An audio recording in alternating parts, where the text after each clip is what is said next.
set to support you. What are some misconceptions or challenges that recruiters might face when trying to identify and attract top product talent for you? You know, when you're dealing with your recruiters or your internal talent, what sort of issues do you come up with, feedback do you have for those stakeholders? This is a difficult one because, let's say, when I look at a profile, I kind of know if it's a good fit or not because I've been doing this for a long time. So it's kind of all this intrinsic knowledge. But when the person recruiting is looking at all these profiles, they are like, but how do I know what's going on in your brain? So that is getting that clear on what we're looking for and what we're not is important. And it's not like just generic blanket statement.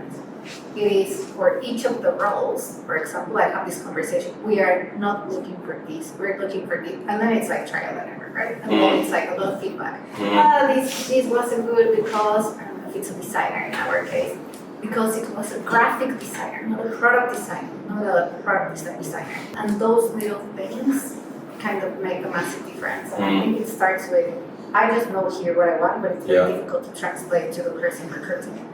So having that conversation up front helps a lot. Okay, so a detailed briefing at the start. Presumably. Yes, but it's not the briefing because you have the JD and you have a briefing. And then you go and come back with CVs and I'm like, nah.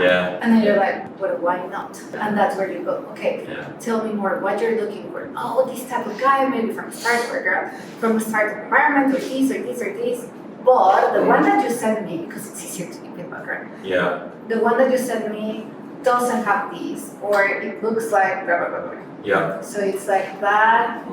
It's not the traditional brief for the CV, it's more the feedback loop. So I'm going to go a little bit off piece because there's a topic that is close to my heart, and that is the job description. We've been talking a lot about it as a business. We've been using job descriptions for as long as recruitment's been around, right? How much focus and attention do we place on ensuring that it has a really good definition of accountabilities and is actually informative and enables candidates to see what would I be doing in the job, right? It's quite a hot topic at the moment, and I think businesses are starting to pay more attention to it. I'll just be interested in your perspective on that. You know, what role can a good job description play in an effective recruitment process, particularly product where there's some subjective factors to your business, right? Things that are unique to your business. Using like a stock JD for a product manager off ChatGPT is going to get you absolutely nowhere. Nowhere. Exactly. Yes.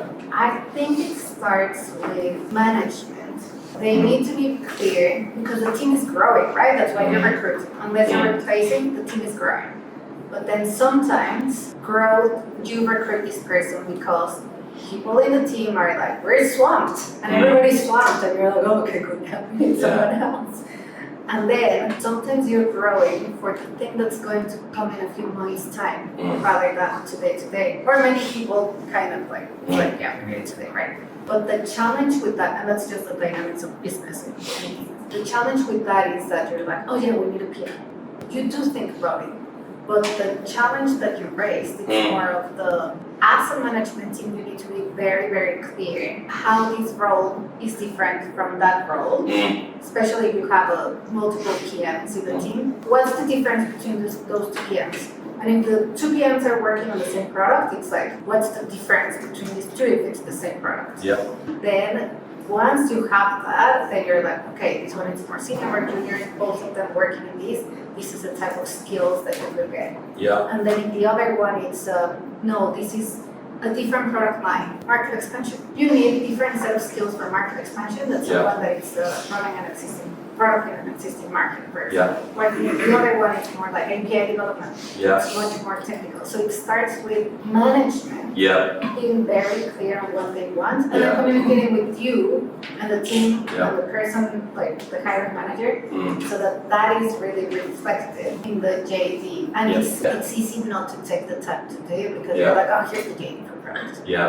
But no, it's more of how does this differ from what you have? And probably I would ask myself, what do you like from the people in the team right now that they are really good? And you're like, oh, I like that and that and that. And you're like, oh, okay, cool. We need someone with that skill set or that background because probably it's like the skill set of the really good person in the team right now. It's very transferable skills. And you're like, oh yeah, someone like this. So, that's cool. Awesome. closing off that topic, have you got any sort of case studies of where you've got into a really good zone with your recruitment stakeholders and it's really worked well and you're getting, really efficient time to hire and really good conversion rates? Have you ever managed to get into that zone? Or has it always been a challenge? Well, where I've worked before, always, it's always been internal recruiters. Okay, I get it. There might be an opportunity. Awesome. Still on the topic of sort of from a recruitment perspective, we're talking about the client stakeholdership. What about candidates? Let's say you're a candidate. How do you want recruiters to engage with you? What would stand out for you as a recruiter that, right, that's your go-to, these are the guys you trust, these are the people that will give you opportunities and you work with them? What is a differentiator for you there? I can comment on that. There we go. There is people that they just reach out to you on LinkedIn for whatever reason you may respond or not. But there's some that you're like, oh, they're just selling. It feels like you're just being hunted because of the experience or whatever. And you're like, While there's others that somehow, even though you don't know them, it seems like they care. And I think that's the difference. And probably that's demonstrated with some people go like, hey, I've got this amazing opportunity of blah, blah, blah, blah, in this company, blah, blah, blah, blah. You're like, no, I'm not interested. But it's an amazing opportunity. I'm like, yeah. While others are more like, hey, where are you?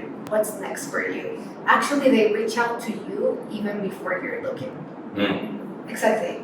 So it's like they reach out to you even before you're looking so that then you have them back in your mind. So whenever you start looking, you're like, so and so and so and so.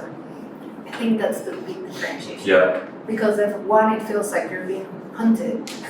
Right. You're like being sold for these roles, while the other, it's coming back to product and empathy. Yes. Because that's what you're doing. It's like your product is a service that starts with you have two customers, the company, and then the candidate. And then as a candidate, if you put yourself in the shoes of the candidate, and you have two types, the ones that are out in the market without a job, and the ones that are currently working. The ones that are currently working, especially, those ones are the ones that you're like, no, I'm not interested, you're just selling. And I'm not at that stage of my career, I'm happy to bye-bye.